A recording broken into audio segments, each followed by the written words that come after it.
Hey everyone, welcome back to On Purpose, the number one health podcast in the world. Thanks to each and every single one of you that come back every week to listen, learn, and grow. Now, you know that I don't take your ears for granted. I'm grateful that you take out so much time out of your days to listen and learn, whether you're walking your dog or you're at the gym or whether you're driving to and from work or wherever you are right now. Thank you for choosing On Purpose. And this is a conversation that I have been excited to have for a very long time. Today, I'm speaking to none other than Reid Hoffman. Now, Reid is an accomplished entrepreneur, and that is an understatement. He's an investor. He has played an integral role in building many of today's leading consumer technology businesses.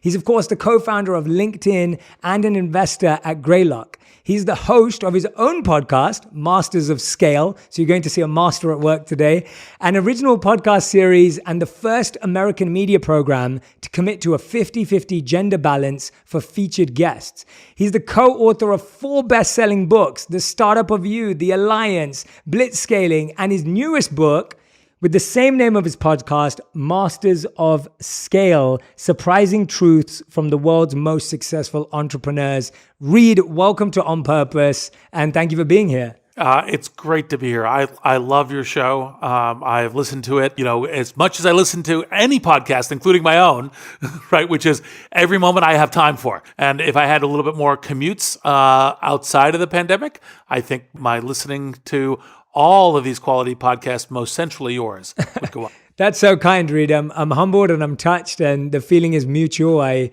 love your podcast too. And that's what I was just thanking you offline, that I'm so grateful that you've synthesized all of this incredible wisdom from all the phenomenal people you've interviewed into a book that we can easily look at, read, skip to chapters, look at challenges, understand stories. And as we were talking about before, what I love about the book is that it's the stories, it's the psychology, it's the tips, it's the insight, it's everything. It's this very 360-degree approach. But Reid, I want to start with your life not as an entrepreneur, but as an employee.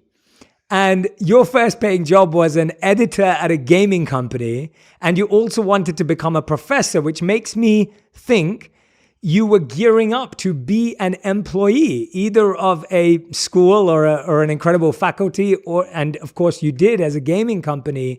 When did the idea of entrepreneurship first spark your intrigue and curiosity? And how much were you already convinced you were going to be an entrepreneur, or were you always thinking you were going to be an employee? So I don't think the category of employee or entrepreneur had actually really occurred to me. I always think in terms of projects. I always think in terms of what the work is, what the activity, what you're building. And I don't think it was until years later, I don't think it was until years into LinkedIn that I was like, oh, right, entrepreneur is the word that describes the activity that I'm doing. Like, it wasn't really like, I'm going to be an entrepreneur, or that sort of thing. It was more like, what do you build? What do you fashion? And that was, all the way back to, great research. Not that many people know that I kind of, talked my way into the door of a gaming company when I was 12 and then ended up doing some work for them. So, good research for that. But that was because I was interested in fantasy role-playing games, Dungeons and Dragons and so on. I was like, this is what I want to spend my time doing. So I want to get in that door and I want to connect with the people who are doing this. And then, kind of similarly. And then I think I became an entrepreneur because when I started thinking about the impact that I wanted to have in the world, the way that I wanted, the insights that I thought I had that could be operationalized, was coming about from the very earliest days of the internet. And with the various earliest days of the internet was, how do we live in this medium by which all of us as individuals and as groups were made better off? And what kind of products can you create there? And when I looked at kind of like what were the things I could possibly join, none of them had that kind of shape of what I wanted to create. And so that made me an entrepreneur. And I wasn't reluctant, but I was completely focused on, this is the future that I want to build. And so, that more naturally aligns with entrepreneurship. What I love about that, Reid, is that not having these buckets almost of thought of saying, I have to choose, actually helped you find the right path. And I think often we put these very binary black and white choices in front of people and we say, well, do you want to work for someone or do you want to be an entrepreneur? And in one sense, they're both the wrong questions. It seems like the right question is, as you said, is to be project focused, is to thinking about what you actually want to do or what you want to build, and which home allows you to build that more successfully, which I think is a brilliant insight. So I really appreciate that. I wanted to understand, though, when you started your first company, Social Net, could you share with us the mistakes that you made and which mistakes you don't want our audience to avoid? I think often the question is, well, Reid, like, what mistakes should I avoid when I start a company? I want to ask you the opposite question. What mistakes were just so integral that you had to make when you started your first company that you would want other people to have? It is a absolutely great question. And one of the kind of, I think one thing you learn about business and entrepreneurship is aphorisms. And I think one of the aphorisms that's apropos here is I never learned so much except for maybe between the ages of 2 and 3 when I jumped off the cliff from my first company. And people obviously, and by the way, I normally advertise, here's the landmine you avoid, here's the so forth. But your question is also a really great one. I would tend to say the mistakes that I made that I think that are integral to being successful in entrepreneurship. One is jumping off the cliff, a bias to action. If you think about it in a clear-headed way, there's all kinds of things you don't know before you start a company.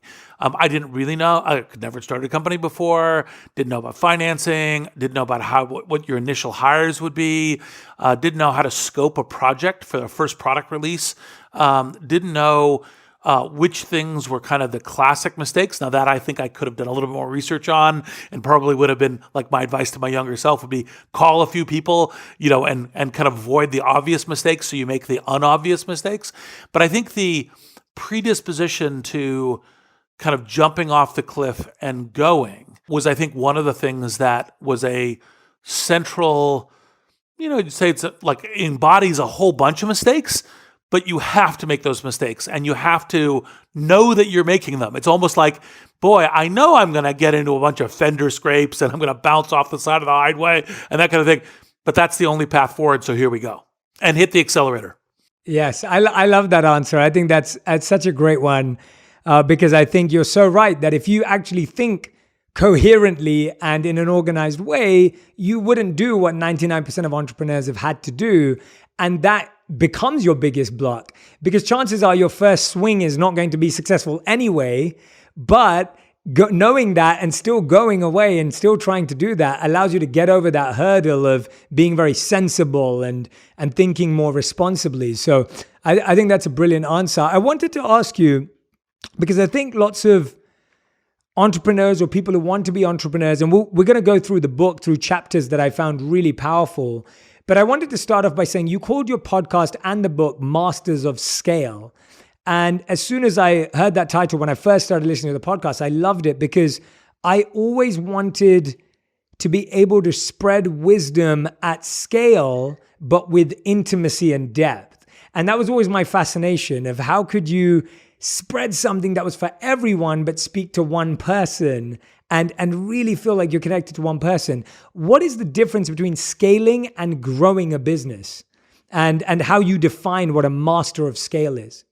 I think it's a little bit like other important words in concepts in our human space, like friendship and so forth. It's a little deliberately amorphous on kind of where that kind of scale and mastery goes, because we want it to be everything from, well, the classic things that one would think about is building businesses like LinkedIn or Airbnb or, or Uber or Google or any of these things that the building these things of industry redefining, society redefining, hopefully massively improving kinds of things is kind of the scale that you're targeting for. And mastery is the mastery of running the kind of the slalom course with minefield and fog and all the rest, which is the thing that matters, is getting to scale. And that's what we essentially target. It's not just the entrepreneurs, but executives and employees and people who care about what these companies or organizations are doing.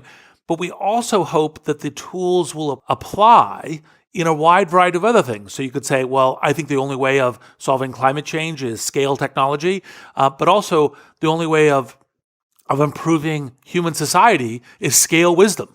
So how would you take these tools and make them available across the entire set to think about, how do we remake ourselves and our societies, at the global or at the, transnational scale.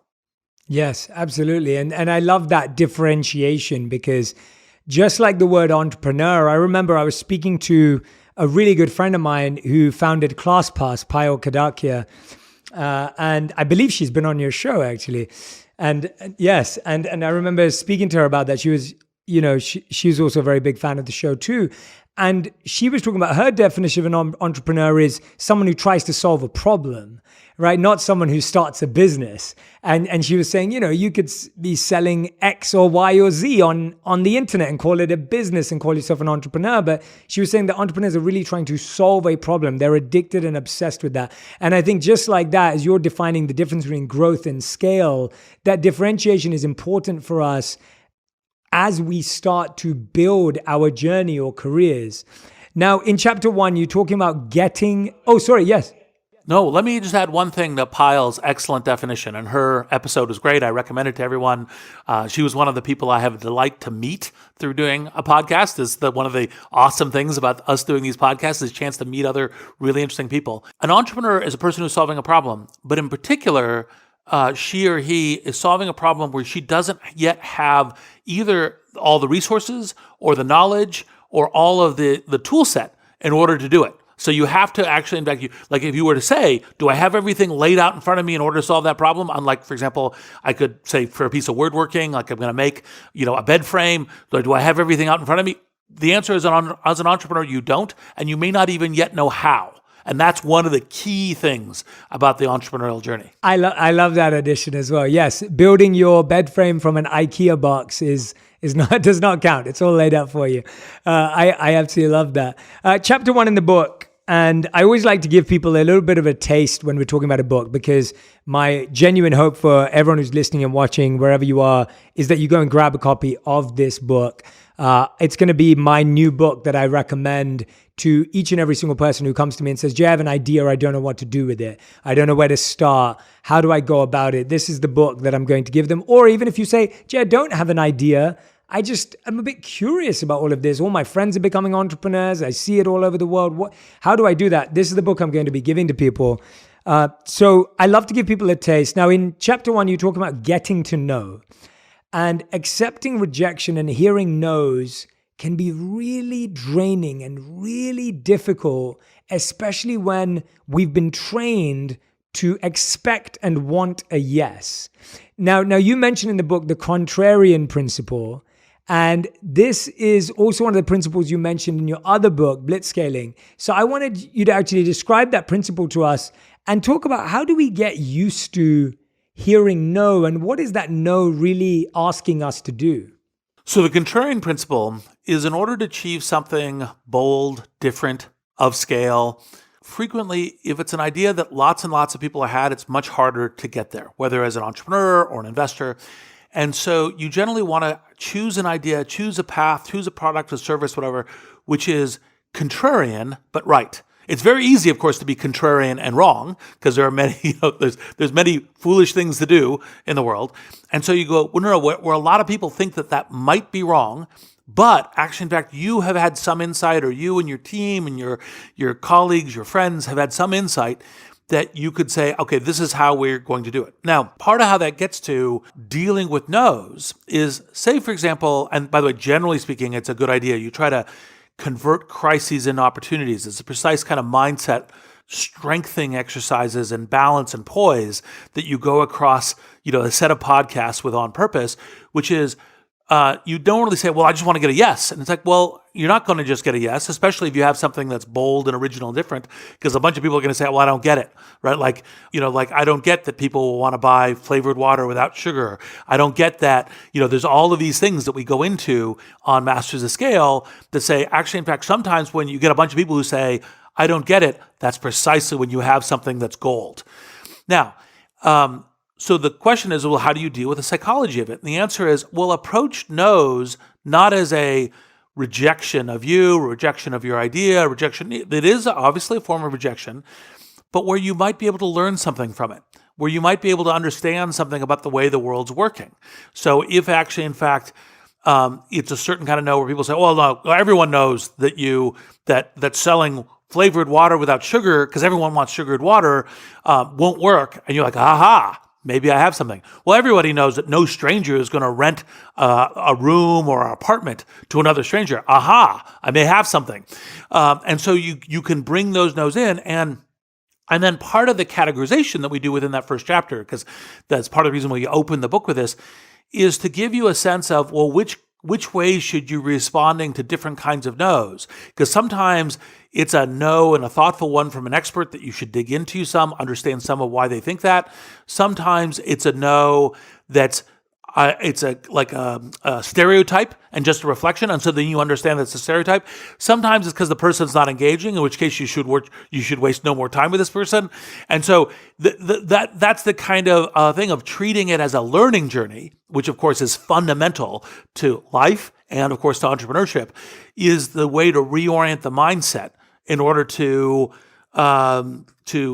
say it's not rejection, it's part of the hero's journey you're on. Yes. Yeah. I'm glad you referenced the hero's journey there as well. And for those of you that have not read it, Joseph Campbell and other writers have spoken beautifully about the hero's journey. And rejection is just such a beautiful part of it when you look back. And when you, like you said, it's psychological. We think it's specific to the idea or the business. Actually, it's all psychological in hearing no and being rejected and still finding a way to continue. And I really, really resonate with that insight that you just shared around how one of our biggest challenges is that we are trying to get this unanimous yes and unanimous consent. And you say that in the book. You're just like, you're actually dubious when there's unanimous consent, because you're thinking to yourself, well, this can't be good then. If everyone agrees with it, then this can't be the right idea. And I found that so refreshing because I think we've been trained to think the other way, that if everyone agrees, you're probably onto something, especially people in power. But if people in power disagree with you, you're actually saying, well, there could be something to learn, but there could be an opportunity here as well. One of the things that I wanted to ask you about this was, is there something, have you been able to in your life as an investor apply that, or have you sometimes felt that, no, this is definitely not going to work, and then something became really successful? Or has there ever been a time when you thought, I've thought about this, there's stuff to think about, or have you stopped saying no? Have you started saying maybe, if, when, or do you still say no? Oh, I definitely still say no, because the average, kind of general partner venture firm looks at 600 to 800 deals a year and says yes to 0 to 2 of them. And now, you generally speaking, you rarely say no in a way that's kind of like, no, never talk to me again. That's if someone's kind of just really not the right fit, right? And it's just like, look, don't waste your time, don't waste my time, this is good. Frequently, you'll say, not right now. When you try to partner with people and be good for entrepreneurs, the not right now may very well be, here's some of the challenges that I have right now, and I hope and anticipate you're going to be really successful, and maybe a future path is a time that we will talk about. Now, there's kind of this psychological categorization of false positives, false negatives, otherwise known as type 1 and type 2 errors. Very rarely when you're doing things moving at speed, like investing, if you're not making both type 1 and type 2 errors, both false positives and false negatives, you're not doing the game the right way, right? You're being too conservative one way or the other. So if you're too many positives, then you're not making, then you're making a set of mistakes, and too many negatives, you're making a mistake. And so for me, what I kind of look at this as is this kind of, like, I think entrepreneurship and investing has this kind of yin and yang, bringing together that yes and the no, that, hey, I could see this vision, but I see the risks, but I put it together and I make a decision. And I think that's part of what we find it to be, kind of super interesting. And I think that's the way I try to balance it, which means that frequently I will say no, although my most often no is trying to be helpful, like being you could almost look at the other side of the chapter was, yes, I know that I'm saying no, but I'm trying to be as helpful as I possibly can to this person who's on this ridiculously hard journey, and this is their at the moment their life's treasured work in so doing. And so anyway, that a long kind of tendrilled answer to your question, but I think worth it. No. Great answer. I'm really glad that you got in the weeds there, Reid. I appreciate it. On the flip side, Reid, what's been one of the most surprising yeses that you've given or you've seen in investing of a company that we may or may not recognize? But what has been the most surprising yes you've ever seen, heard of, given yourself that maybe, again, if you looked at it coherently, you would have been like, it was actually more intuitive. It was more a feeling. It was more an experience. It was more just a gut. Has that ever happened? Do you see that? Well, definitely, because both as entrepreneurs and as investors, when you're at the earliest stages, the seed, the Series A, it's a vision where you don't know how to get from here to there, right? You've got a theory of the game, but you don't actually know how to get there.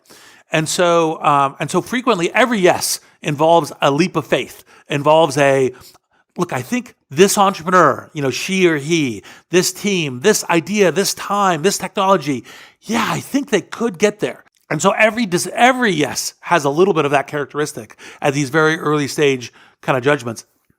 Perhaps the funniest one was Airbnb, which is my very, very first investment that I brought to Greylock. And I was at Greylock because David Z, who was my partner at Greylock, was my most valuable board member at LinkedIn, kind of like convinced me to come join Greylock. And I was like, oh, great. And they have a great culture of partnering with entrepreneurs and feeling like you're the invited partner versus, the big man on campus as kind of a way of collaborating with entrepreneurs. And so I bring in Airbnb and I'm like, oh, I think this is really interesting. And David looks at me across the partnership table and says, well, every venture capitalist has to have a deal that they fail on, that they learn from, and Airbnb can be yours. And so here is this storied, amazing venture investor going, oh, this is a complete idiotic idea, but go ahead, right? And I thought about it. Now, it wasn't so much the intuitive part of the question, but I thought about it, and I thought really hard, and I went, I still think it's worth doing. So he's given me permission to do it. So I'm going to go do it. Right. And by the way, to David's credit, because he's a learner as well, 6 months later, no change in the data and everything else, he came to me and said, you were totally right to make this investment. What did you see that I didn't see? And I said, well, you were right. Cities could react. It's a strange experience. Hotel lobbies are going to react, all of this stuff. The question is if they had a good plan on all this stuff, and the world they were building toward was the world we should be living in. And if they could navigate through those landmines, it would be amazing. And so he was like, oh, okay, got it. Right. And then, off to a more contrarian, but seeking to be right investments. Yes, I love that. And I love that question that he asked you. Like, what did you see that I didn't see? I mean, that is such a cumulative wisdom opportunity. If you're always asking that question when you get something wrong or make a mistake or someone gets something right, I mean, the way that can accelerate your learning and knowledge is absolutely huge. Absolutely beautiful. I love that. Chapter 2 is called Do Things That Don't Scale, which again, you're just playing with us, Reid. You're completely playing with us. I'm reading a book called Masters of Scale. You're now telling us do things that don't scale. What do you think most startups do wrong in the early stages of their business? What are the biggest mistakes? That question, we were going to be talking for the next 3 weeks, right? Because there are many, many ways to fail. It's one of the reasons why on Masters of Scale, we try to go, here's an interesting pattern to possibly navigating the minefield. Here's an interesting pattern. Here's a good sensor, kind of concepts for doing this. Part of the reason why we put this in is because the natural thing that everyone goes, okay, I got it. Scale's religion. I'm only going to do things at scale. And you actually, in fact, say, well, actually, every successful entrepreneurial venture, all of these things that have gotten to scale have done a set of things along the path that were essential to succeeding that were not themselves scale activities. And so people might buy into the religion too blindly.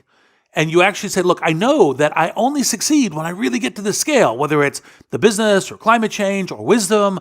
But if I don't do some things that are kind of experimenting with product market fit, taking some experiment and innovation, whether it's an organization or go to market, the organization of how you run or go to market.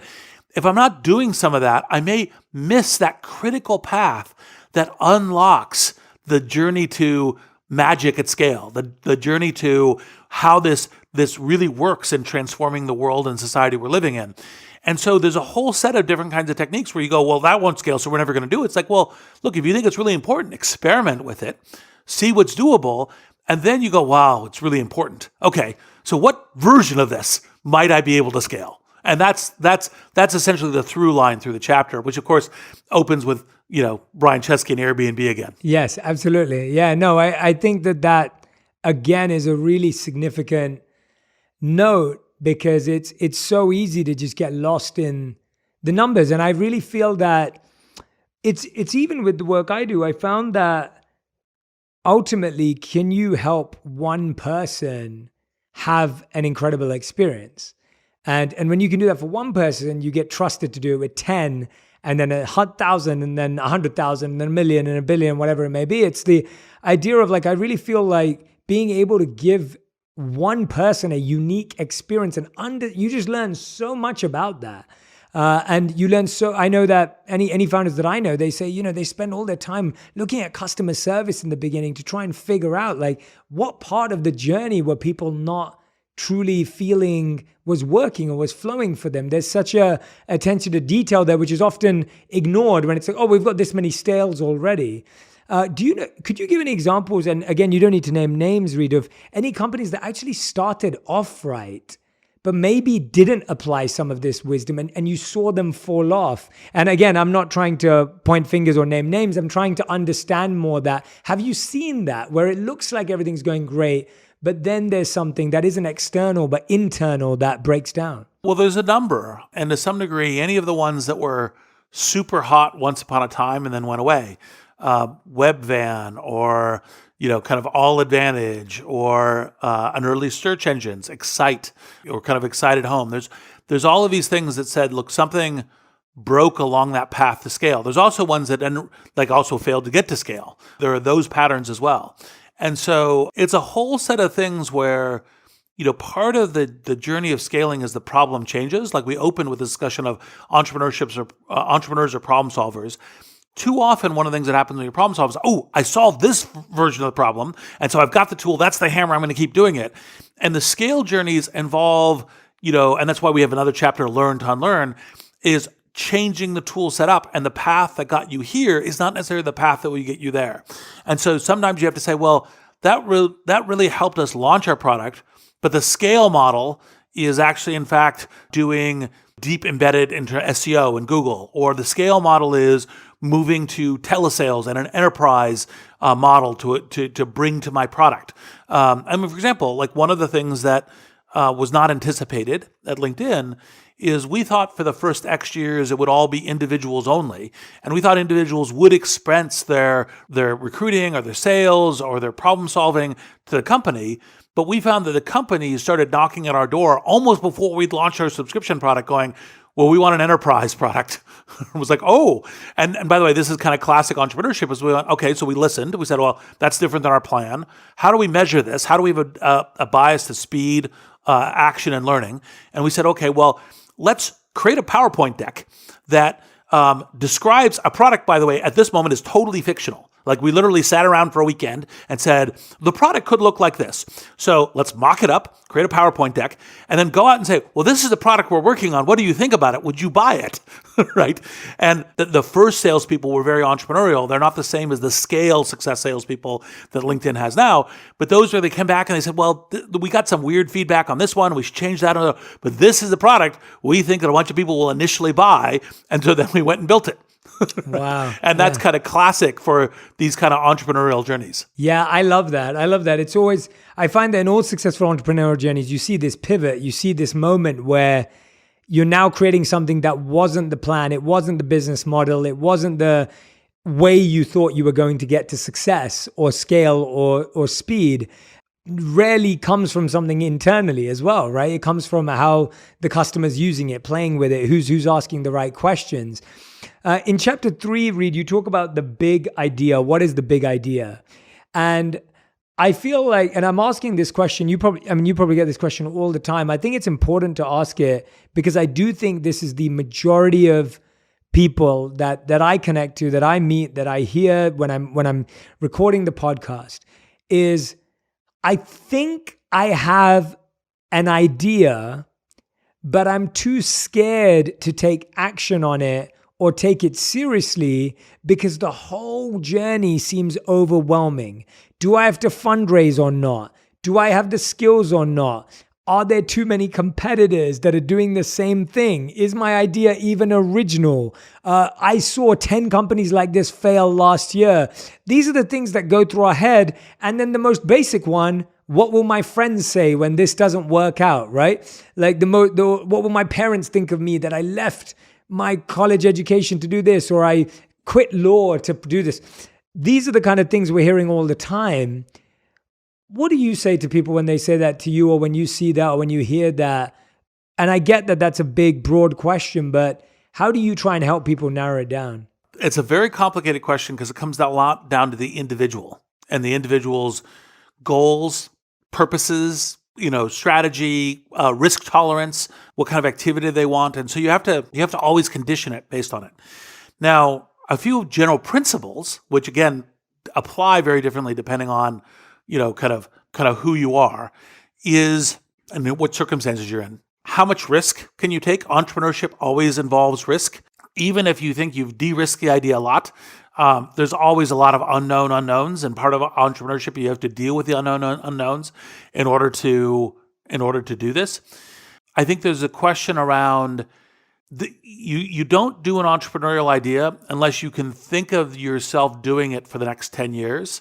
Because part of success is like, would this be worth at least 10 years of my life in so doing? And if not, then great. Not the thing that you need to do, right? And then when you go and talk to your friends about it and try to get some wisdom of the crowds around how does the thing work, you don't ask them, do you like the idea? You don't ask them, do you think it can work? Because they will think that what you want is reassurance. What you want to say, what won't work about this idea? What could cause the idea to fail? Because if you get that feedback and then you begin to aggregate this also gets back to the learning from no's that we were talking about. You aggregate that feedback, then you have a better chance at taking smart risks, including choosing whether or not to do it. Now, one last little kind of pro entrepreneurial tip for people who are daunted, which is, another thing that good entrepreneurs do is they kind of figure out how to experiment. So you say, well, I've got this idea. It's an idea for a new app. Maybe it's an idea for a mindfulness or wisdom app or something. You say, well, all right, but I'm really nervous about doing this. What could I do? Well, I could go buy some, I could go put up a web page, describe what it is, say, click on here if you're interested in this, and then buy some advertising against it, and then see what the click-throughs look like. And if the click-throughs look totally fantastic, then I was like, well, maybe, that's data. Maybe I should go do this. And because I've described it all else. And if the click-throughs look bad, then you can say, well, maybe I didn't do the experiment the right way, or maybe I shouldn't do this, right? And so there's ways to experiment with things. People too often get stuck in their mind when do and then reflect, think. Do, reflect, think, right? And be in that cycle on a relatively quick basis is central to solving these unknown problems. Yeah, I'm so glad you added that last piece. I feel like experimenting is one of the greatest assets and skill. And the best thing about experiments are they can be free or very cheap. They can be very quick to do. You don't have to build for a year or, waste time in your life. You could literally build it this weekend if you felt like it and tested something.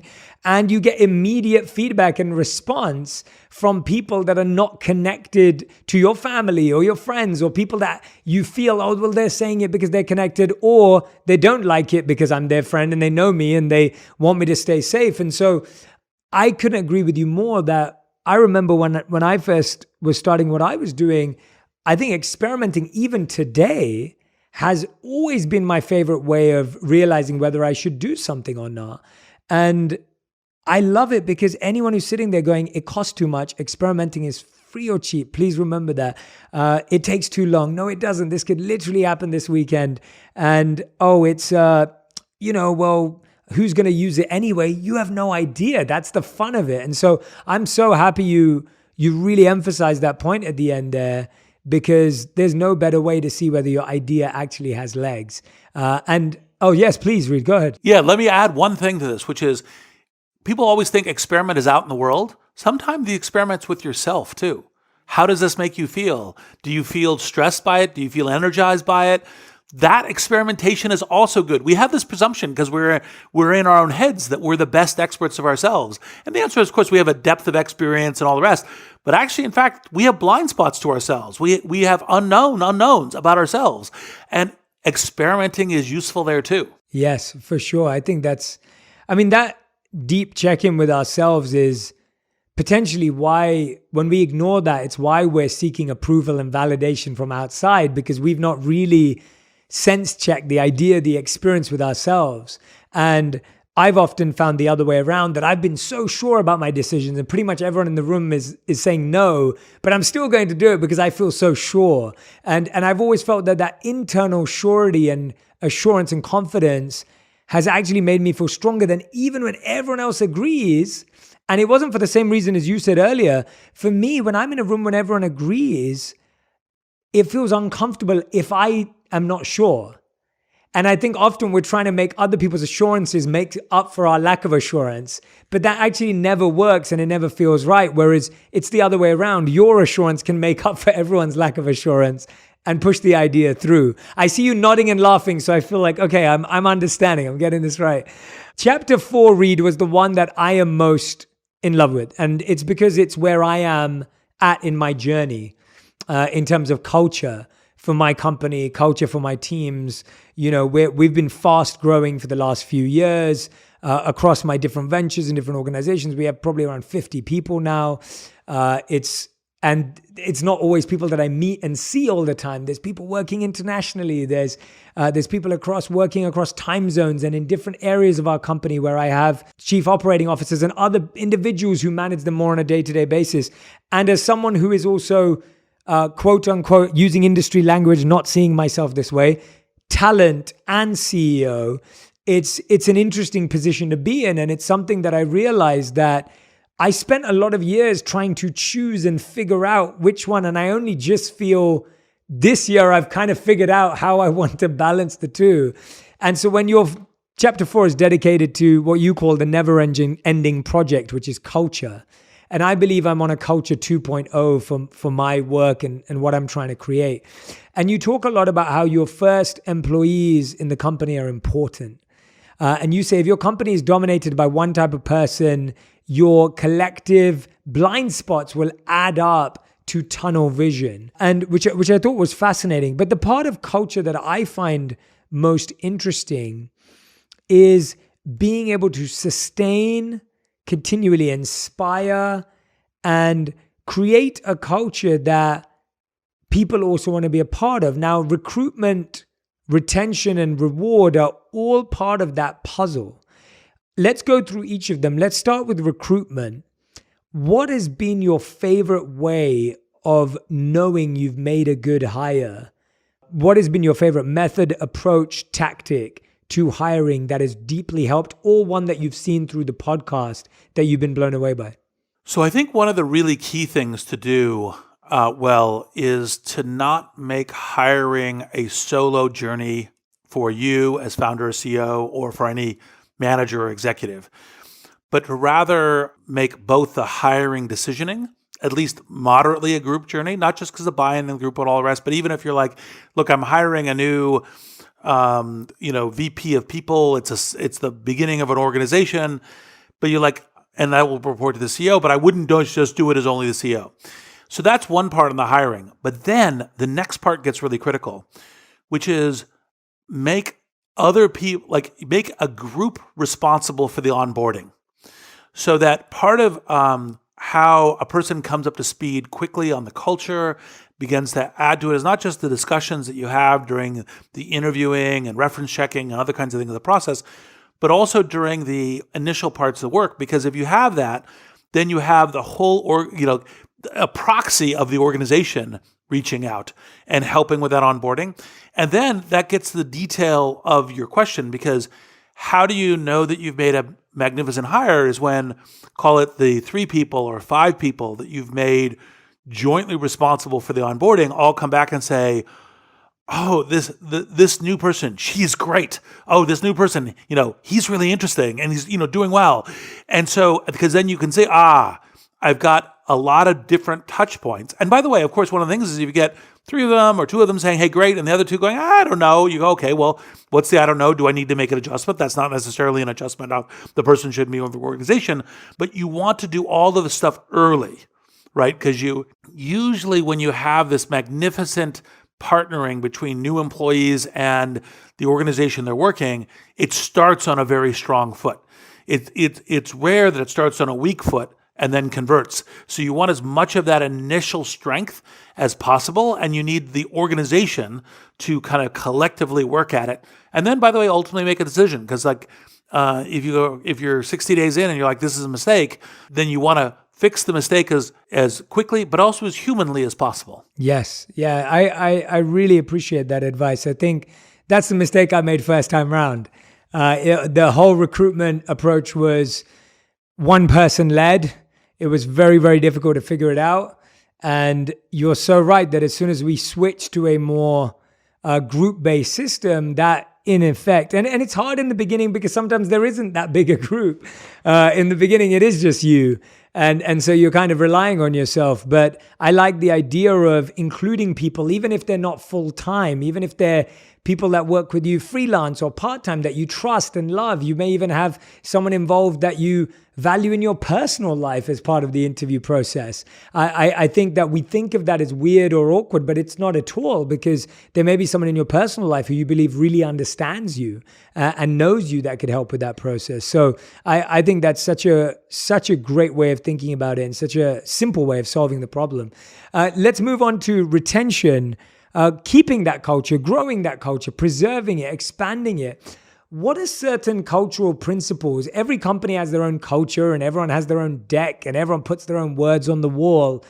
What are some that you think are underline all good company culture? Are there some key pillars, key themes that you believe are just integral to any successful company that kind of go beyond industry boundaries and backgrounds? Well, I think there's patterns that you want in every culture. It doesn't necessarily mean they're instantiated the same way.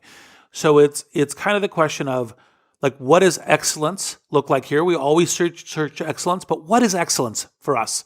Like, a culture should always be seeking excellence, but specific, not we seek excellence, but like our excellence is this sort. Like, we are thoughtful, we are multi-stakeholder inclusive. It's like, what are the top priorities in terms of what you're doing? Another one is, this is how we define our team play. This is the kind of way that we hold each other accountable. Part of defining a culture is, like, for example, where should every employee be able to hold the founder or the CEO accountable? What should they hold that person accountable for? Like, what's the way that we are running in that? And I think that's part of, like, what the pattern of that is. So, like, we are move fast, or we are take intelligent risks, or we are act like owners. All of these things could be very good cultural elements, but which one particularly define us? And even though there might be a list of 20 virtues, part of culture is like, well, these are the ones we most focus on. These are the ones we most hold each other accountable to. These are the ones that, like, when we're cross-checking how we're evolving, how we're playing the game, how we're getting to scale, that cross-checking is still the thing that, with each other, that drives us forward. And you want to set that from the very earliest days. It grows, it can change. The mistake that people frequently have about thinking about culture is they think like a culture deck. They think it's like, the 10 Commandments. It's like it comes written in stone. And you're like, no, culture evolves. And so you want to have the right organism, the right set of people who are adding to it, who when you bring in a new person, they're part of that organism too, also adding to it and also helping it, adapt and change and expand with a foundation, but still organic and developing. Yes. One of the ones that I think work like that for me was, as an entrepreneur, one of your values naturally is risk taking. It's expression. It's failing. It's figuring it out. And I realized that actually for my team, one of their biggest values was the exact opposite, and it was safety. And I started to realize how important safety was to team members. And to me, that blows my mind because I was just like, I've never looked for safety in my life anywhere. And it's so easy to get caught up in building a culture that is only for you, but not everyone can work that way. And I started to recognize how certain things we did, even though we didn't do it to have this impact, it would be seen as unsafe to someone, even though it was never from that mindset. The mindset was always growth and building and doing more amazing things, but how not bringing people on that journey made them feel unsafe. And so that one for me was a huge one that I had to realize that this idea of being proactive and risk driven and all this actually had to like be completely reverse engineered into a feeling of just safety and support, which was new to me. And by the way, the nuance, of course, which I'm certain was part of your journey is which parts of safety, which were the fundamental, it's not safety on everything, safety on everywhere. It's which were the key parts that are part of this organization, this set of team play. And that's part of organic cultural evolution. Yes. No, and that's why, I think that nuance is so clear that we live at a time where everyone's just like, well, should I make a company that's risky or that's this? And it's so much more about embracing polarities than it is about choosing one or the other blanketly, because that doesn't work either. So no, I love that distinction and so important. Chapter 7 that I wanted to dive in, and I'm mixing and skipping now, is, watch what they do, not what they say.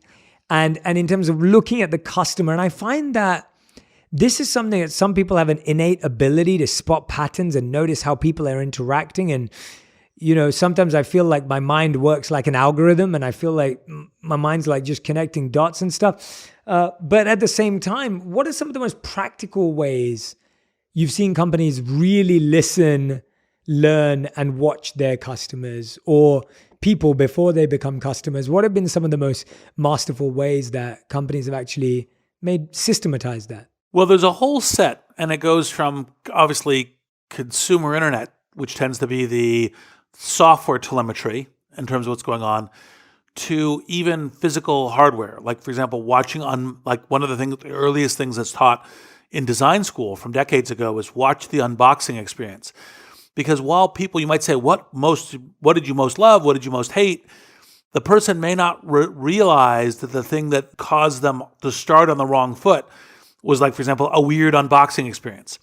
And so the general truth of the matter is you always want to spend a little bit of time kind of observing a kind of an unguided and unforced interaction with the product or service that you're trying to do. And sometimes you need a lot of time, sometimes you need a lot of people doing that, but you want to get some sense of it. Because if you don't have that sense, and some people, of course, are just totally natural at that intuition. This is among the brilliances of the Steve Jobs and so forth. But if you don't get that sense, then you could make some very fundamental bad assumptions, bad judgments. And too often, very, very few of us should totally prioritize, I am genius, I know the product.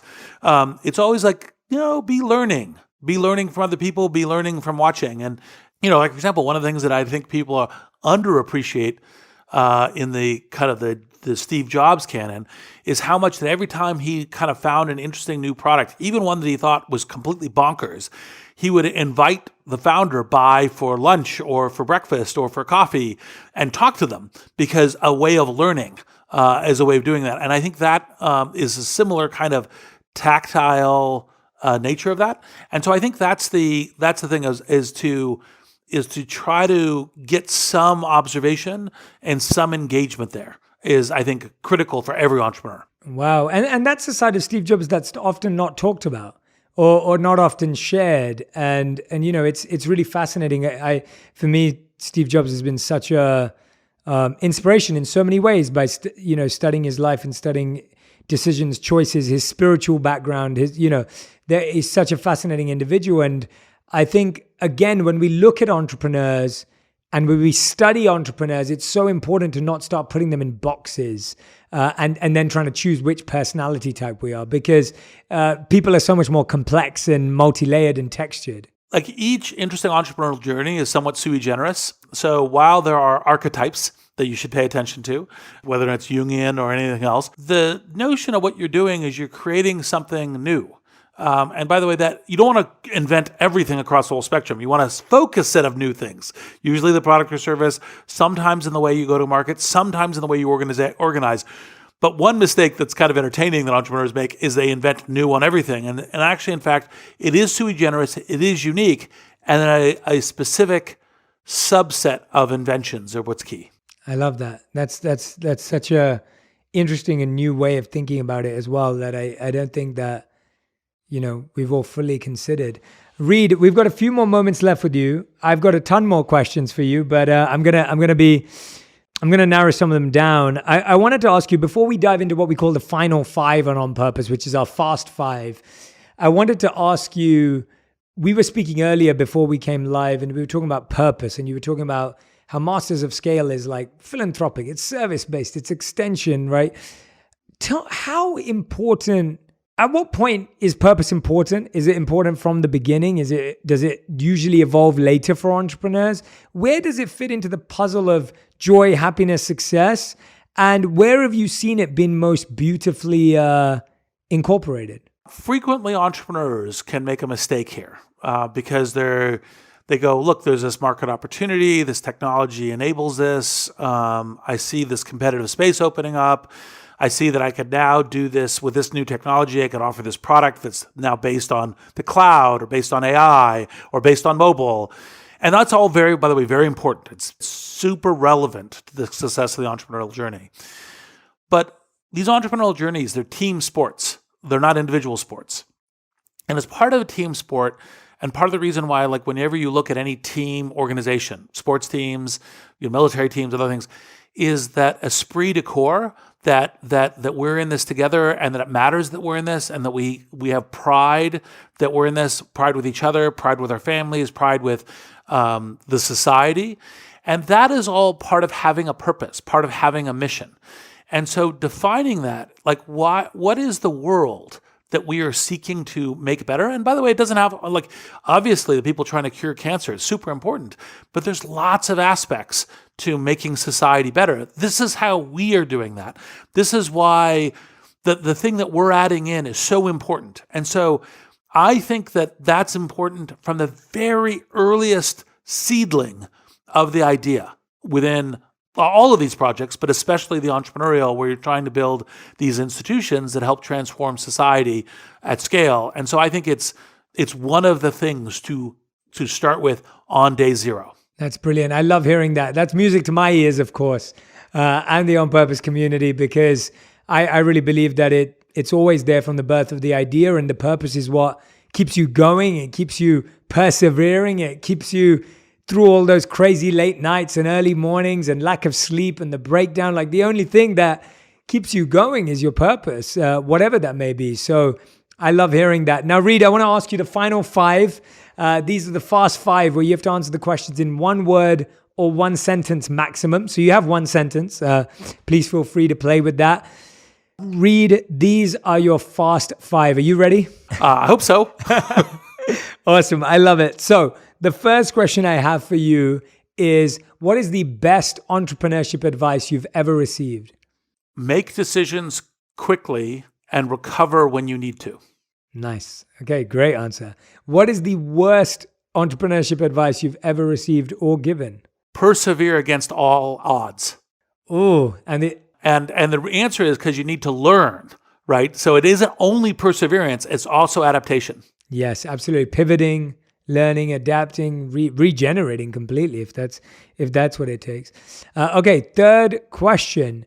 What is something that you once valued that you no longer value? Crazy hard work. And what I mean by that it's kind of a youthful thing, which is when you're 18, you're like, you should pull an all-nighter. You should show that you could do it by pulling 3 all-nighters. And now I'm definitely of the working smart. You have to work hard on all these journeys, but working smart is the important governor on working hard. I love that. Great. Question number 4. What's a daily habit that you don't negotiate with, that you always do no matter what? Adequate sleep. How many hours do you sleep? Minimum 6, with the occasional, frequently weekends, go to 8. Try to have 1 or 2 nights, usually mornings, usually on the weekends, where you don't set an alarm and you wake up when your body is like, okay, I'm ready. Part of this is because we go through life, we make decisions all the time. We make multiple decisions all the day. And if you're making bad decisions, you're going to err. And so you have to be cognitively in the right place, which of course is also mindfulness and purpose. But sleep is the baseline. I love that. That's such a great one. Such an important habit and underestimated. As a monk, I didn't sleep very much. But today, I sleep is one of my biggest values too. I couldn't agree more. All right, fifth and final question, Reid, is if you could create one law that everyone in the world had to follow, what would it be? Listen first, then speak. Very, very great advice and would be an amazing law. Reid Hoffman, everyone. The book is called Masters of Scale, same name as the podcast. Surprising truths from the world's most successful entrepreneurs. You can go out and grab it right now. You will not regret it. You may want to get it for a friend and family member too. Reid, again, it has been such a joy talking to you. And even through this screen, I feel your friendliness. I feel your kindness. I feel your graciousness. It's truly special. It's truly special. I've had this experience. And actually, the other time I had it this week was actually with someone in person. But with you, I'm feeling it through the screen, which is really special. So I want to thank you for being so present, for being so conscious for our community and our audience today. You've really served them beautifully with your experience, wisdom, insight. I really, really hope everyone goes and grabs a copy. I can't wait for people to read it. And I really, again, hope to see you in person very soon. So yeah, thank you so much. No, me too.